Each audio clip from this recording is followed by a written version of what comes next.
Hello, my name is Jake. I've been working on the audio aspect of today's exhibition, Proto City, with Visuals Void. How exciting. First and foremost, I want to say a big thank you to Grupo.Ludovico for hosting.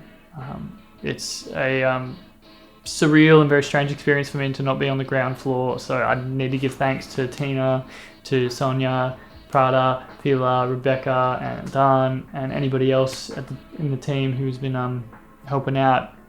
Wish I could be there helping out as well. So thank you so much. It means a tremendous amount to me, but I'm sure to Adan as well for all your help. So thank you so much.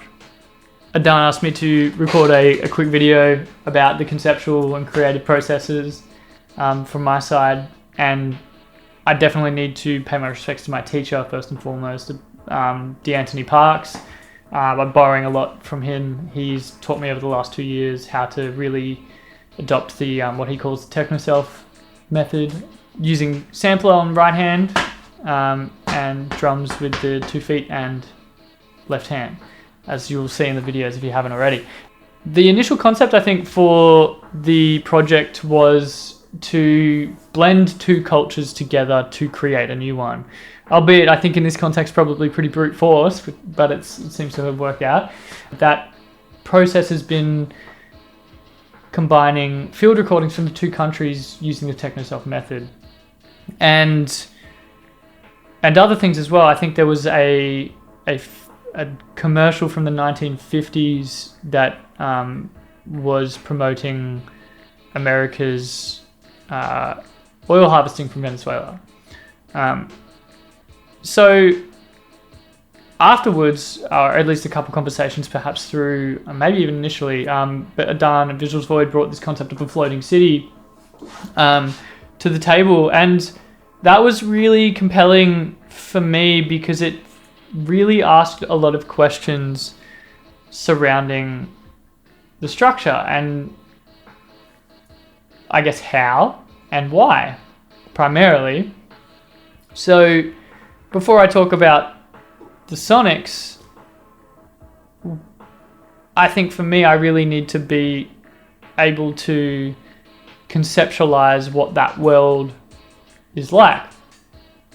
So the 2 questions that I have, how and why, also can be, I guess, refined into what geopolitical circumstances necessitate such a structure to exist, or birth such a structure, or that kind of architecture, and also what kind of science or science fiction allow it to exist as well. And we talked even further about what habitat, flora and fauna might exist as a result of all of these things as well. And that's really where we can start discussing or asking the question, like, what would that place sound like? And these are the thoughts that I was really having whilst performing and sculpting the sounds of the album. I think that's a really good way to encapsulate everything. Blade Runner is probably a really good point of reference if I was going to cite any inspiration in particular. So thank you, I guess, is the only other thing I would like to repeat, Thank you to everybody involved. Thank you to Adan, Visuals Void, and Grupo.Ludovico. Everybody helping out. It means the world. And thank you to everybody who's come to the exhibition. And thank you for listening. So hopefully I'll see you guys in real life soon enough. But yeah, until next time. Thank you so much.